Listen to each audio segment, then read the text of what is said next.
Thank you, Kristen. I'm sorry, I'm not Taylor Swift. I had to say it, come on. You know, even my daughter would want me to be Taylor Swift right now. But anyway, I really want to say thank you to Time Magazine, to Sam Jacobs and Jessica Sibley and Mark and Lynn Benioff as well, and all the Time editors and reporters and writers. You know, I didn't think there was anything cooler than making the Time 100 list, which I did earlier this year, but here I am. And I'm very grateful, so thank you. And by the way, that Time 100 party is so f***ing cool. It's the best party in town. It is. I mean, where else can you rub shoulders with an African nun, hey, Sister Rosemary, Nicki Minaj, and a Koch brother, all in the same room? It's my favorite party of all time. In 2016, 7 years after I co-founded the EFA, the Endometriosis Foundation of America, I was recruited by the American Civil Liberties Union. And I met a man named Lee Gallant. And I had no idea how impactful he would be to my career, and actually just to my life. Lee's an attorney. He's probably the country's foremost expert on immigration law. And over the next 2 years, under his tutelage and mentorship, I received quite an education. I read redacted court filings. I read interviews of mothers who were separated from their kids. I spoke to asylum seekers. I read books about refugees all over the world. I was there when he argued in front of the Supreme Court, and he was there when I crossed our southern border in Brownsville, Texas, on foot to Matamoros and Reynosa and back in August. I saw the crisis unfolding firsthand. I witnessed what people will go through to enter our country. And I just want to say, I stand before you tonight as an immigrant. I was raised by a single mom, and she enjoyed none of the resources I enjoy today as a parent. And yet she was able to make a life for us. I am still that 4-year-old girl who boarded a Pan Am flight alone, bound from India for Elmhurst, Queens, who is here with you all tonight in this sparkly dress. And frankly, my journey is living proof of the best America there is.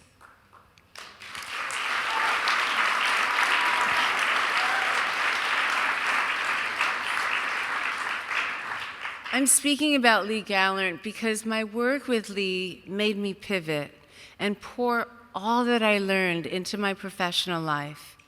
Through creating Taste the Nation, I've met the many who build this country every day. They give me hope, even in times like today when, frankly, it's hard to feel hopeful about our country. They aren't media trained and they don't often wear sparkly dresses, but they're here standing with me in spirit. They honor us with our stories. They courageously share their lives. They open their homes to me, and they bare their hearts for the whole world to see.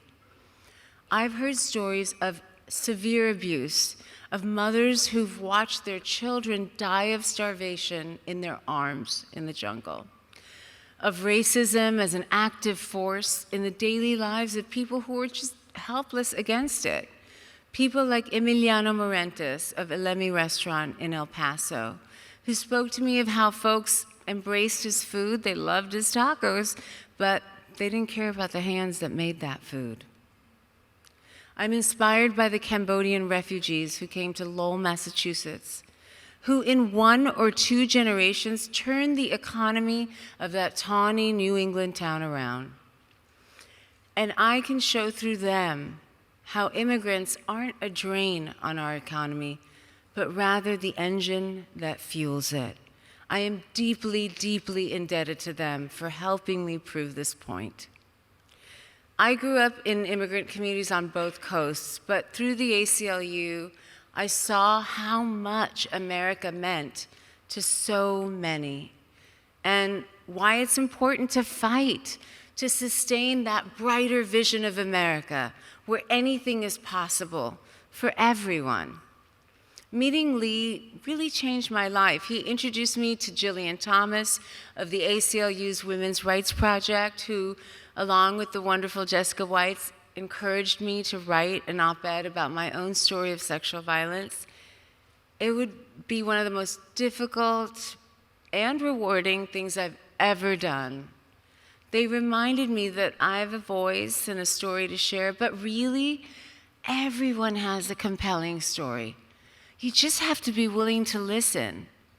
I've been fortunate enough to have a career as a writer in food and in television and Time Magazine. I thank you so much for this acknowledgement of that career. I feel it's a little premature, I have to be honest. I'm just getting started now that I've had Kristen take over for me on Top Chef. But for all my work in those fields, I realized that, while the analysis of food is interesting and it's important, the people that make that food, that they're truly fascinating. And the participants of Taste the Nation, and Top Chef for that matter, build a truer mosaic of what America looks like today, a fuller picture. And while our nation is far from perfect, full of contradictions and hypocrisies in its policies, it can still show the world that, a country needn't consist of only people from the same ethnicity or religion. It can be built with all of us who see the best possible America and help it lurch forward, stumbling often along the way towards a future where we will, hopefully, share the same rights and all are welcome. I thank you so much for this most precious honor. Thank you.